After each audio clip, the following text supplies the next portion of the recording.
Welcome to the Equipped Disciple channel. My name is Rick McClatchy. I will be your host.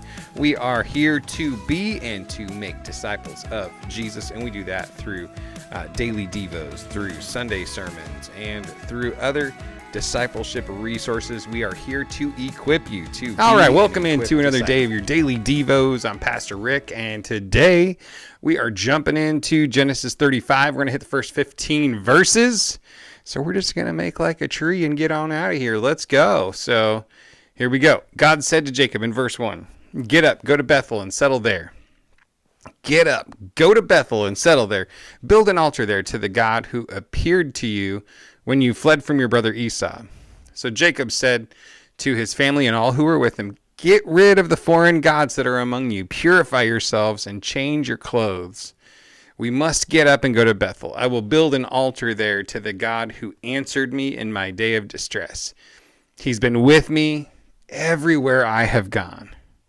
Then they gave Jacob all their foreign gods and their earrings, and Jacob hid them under the oak near Shechem. When they set out, a terror from God came over the cities around them, and they did not pursue Jacob's sons. So just a couple of things. Just God just comes and he's like, "Get to Bethel, bro. Like, get to Bethel and build an altar." It's actually the first time in the Bible that God has told anyone to build an altar. So it's like he's been wooing Jacob to have, relationship with him. And now he's done wooing, and now he's telling him. He's like, "Dude, come on, get with the program." And so go to Bethel, build an altar. Go back to that place of that first encounter. I'll meet you there. Get rid of your foreign gods and purify yourself. I just think that it's so, telling again of why God was calling Abraham away from his family to begin with, is because they were all idolaters. They were all pagans, basically. Nobody knew God. And so he was calling Abraham up out of that mess to be able to establish for himself his own special people. And so here he's again kind of calling Jacob out. He's like, "Go to Bethel, get your family, purify yourselves, get rid of all those foreign gods. Like, let's be done. Let's draw the line. Let's be done." And I think there's application for us in our lives, because the foreign gods can be pretty sneaky in today's culture, whether it's yourself, whether it's money, whether it's entertainment. I mean, the list goes on and on and on of the things that we can turn into God things in our lives. So get rid of those foreign gods and then purify yourself. Purify yourself. And then I also said to change your clothes. So maybe you need to change your clothes today. All right. He's been with me everywhere I have gone. I just love that statement that he made up here about God, and just like, we're going to go to Bethel, and I'm going to build an altar to the God who answered me in my day of distress. He has been with me everywhere I have gone. He was with me. He answered me in my day of distress, and he's been with me everywhere I have gone. He's recognizing it. He's looking back. Maybe in the moment he wasn't fully aware or acknowledging it, but now he's taking time to look back and to observe and to say, "You know what? God has been with me in this journey." And I think that's really critical for us, whether we've missed it or whether we've been kind of aware. It's just at some point you got to look back and you got to recognize, wow. Because so much of the plan of God is so hard to see in the present, and yet in retrospect, we begin to be able to see how God is putting all of the pieces together. So in that journey with Laban, it was really frustrating, and like, "God, where are you? And what's going on? And why does he keep changing my wages?" Okay, things keep kind of working out, I guess, but then there's a new challenge and then a new challenge. So he gets to the other side of the challenge and he looks back and he's like, "Whoa. God has been with me everywhere I have gone. He has sustained me. He has been with me. He's kept me."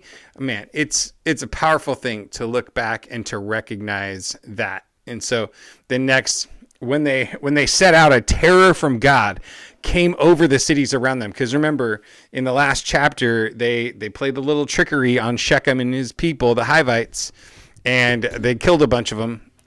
Because of how they treated their sister. And Jacob was like freaked, man. He was like, whoa, guys, do you realize what you have done?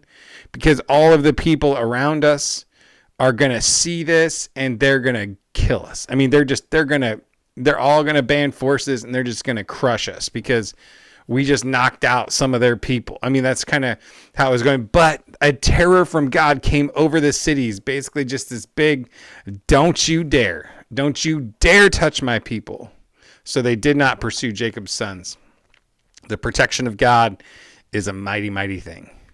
So Jacob and all who were with him came to Luz, that is Bethel, in the land of Canaan. And Jacob built an altar there and called the place El Bethel, because it was there that God revealed himself to him when he was fleeing from his brother. Deborah, the one who had nursed and raised Rebekah, died and was buried under the oak south of Bethel. So Jacob named it Elon Bakuth. God appeared to Jacob again after he returned from Padan Aram, and he blessed him. God appeared to Jacob again, saying, hey, I'm still here. And then listen what happens here. God says to him, your name is Jacob, but you will no longer be named Jacob. Your name will be Israel. So he named him Israel. Now, we already know that when he was wrestling with God, with the angel, with that man, he said, hey, I'm changing your name. But it's almost like it didn't totally stick. He was like overwhelmed by the Esau situation and then going through the whole Shechem thing. Like, it's like he lost focus. And so God comes to him again. He appears to him again. He blesses him again. And he says, your name is no longer Jacob, but I'm going to call you Israel. Reconfirming his identity, because who we are comes from what God says, not from how we feel. Because I think Jacob was kind of feeling like a Jacob, like he's like, man, I'm a deceiver. My kids are deceivers. I mean, it's kind of a problem. And I think he's just struggling, with his identity and what he's supposed to do. And he's not good enough. I might be reading a little bit into that. I don't know, but you could kind of see how that could happen. And so God, in his grace and his mercy, comes to Jacob and he says, bro, I got you. Like, listen to me. Walk in my ways, because my ways are the ways of flourishing. Like, you just got to follow my direction. When I say go to Bethel, go to Bethel. When I say build an altar, build an altar. Just follow my commands. Follow my directions, because my way is the way of life and life to the full. God also said to him, I am God Almighty. Be fruitful and multiply. A nation, indeed, an assembly of nations. Wow. Like, not just a nation, but an assembly of nations will come from you, and kings will descend from you. I will give you the land that I gave to Abraham and Isaac, and I will give the land to your future descendants. Then God withdrew from him at the place where he had spoken to him. So there are times in our relationship with God where God kind of withdraws, like he reveals himself in a powerful way. And then he doesn't like leave, but he withdraws in the sense of like your ability to see and sense his immediate presence may wane. But that's a time where action takes place, right? Because God comes and he reveals himself and he inspires that faith and that confidence that God's hand is upon us. And then we go in obedience and we move forward. So then what did Jacob do when God withdrew from that place? He set up a marker at that place where he had spoken to him, a stone marker.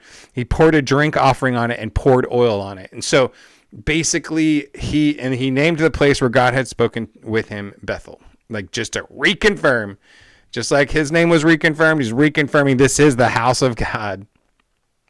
Jacob set up a marker there to remember.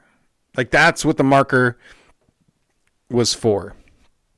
He's like, man, I had the sleeping night with the rock pillow at this place. I saw the ladder, the staircase, from heaven. I got the angels coming up and down and God revealing himself. And now God's revealed himself again. And he saved me from my brother's anger. And man, there's all these crazy things going on.